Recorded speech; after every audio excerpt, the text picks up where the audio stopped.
Bonjour à tous. On a vu ce qu'était le MBTI, on l'a vu de manière théorique, même si j'apportais à chaque fois des éléments pratico-pratiques pour bien cerner et faire la différence entre chacune des paires de préférences. Aujourd'hui, je vais évoquer avec vous un exemple pratico-pratique issu d'un accompagnement en coaching que j'ai eu. Bienvenue sur la chaîne d'Humanescence. Ici, on explore ce qui fait grandir vos projets et ce qui nourrit vos aspirations. Ensemble, mettons du sens dans vos idées et de la clarté dans vos ambitions. En industrie, j'ai eu la chance de travailler avec plusieurs types de professionnels. Je vais prendre l'exemple d'un responsable d'exploitation qui était de préférence sensation.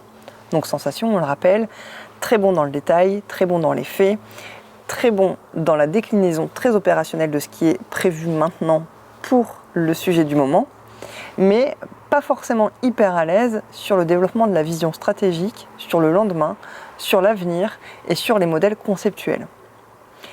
Une fois qu'on a fait son MBTI, il en a bien évidemment pris conscience et je l'ai interrogé. Est-ce que dans ton service, est-ce que auprès de tes collègues, tes homologues, est-ce qu'il existe des gens qui ont plutôt cette zone de confort-là, à décliner des concepts, à visionner des choses de l'ordre de la stratégie?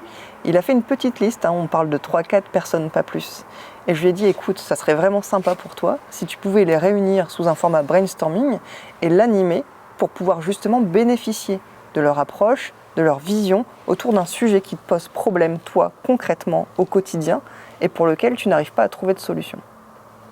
Eh bien, il a mis en place cet exercice-là, au début un petit peu sceptique.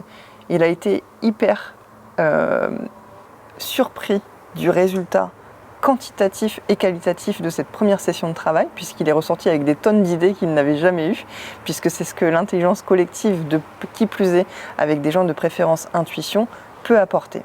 Et il réitère régulièrement ce format de réunion autour d'un sujet très précis, très factuel, très opérationnel du quotidien, pour lesquels il met autour de la table des gens qui ont cette préférence intuition, qui sont donc plutôt dans la vision, le développement, les concepts. Ce mélange est hyper complémentaire et très axé amélioration continue. C'est fabuleux en industrie notamment. Vous vous êtes reconnu dans ces exemples d'histoires vraies MBTI, ou alors vous avez reconnu des gens de votre entourage? Eh bien, figurez-vous que le MBTI peut vous apporter encore bien d'autres avantages au quotidien, que ce soit dans la vie perso ou dans la vie professionnelle.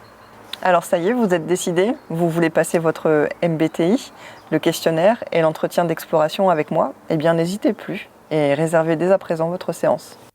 Faites un pas de plus vers ce qui vous inspire et n'oubliez pas, tout commence par une idée. À bientôt.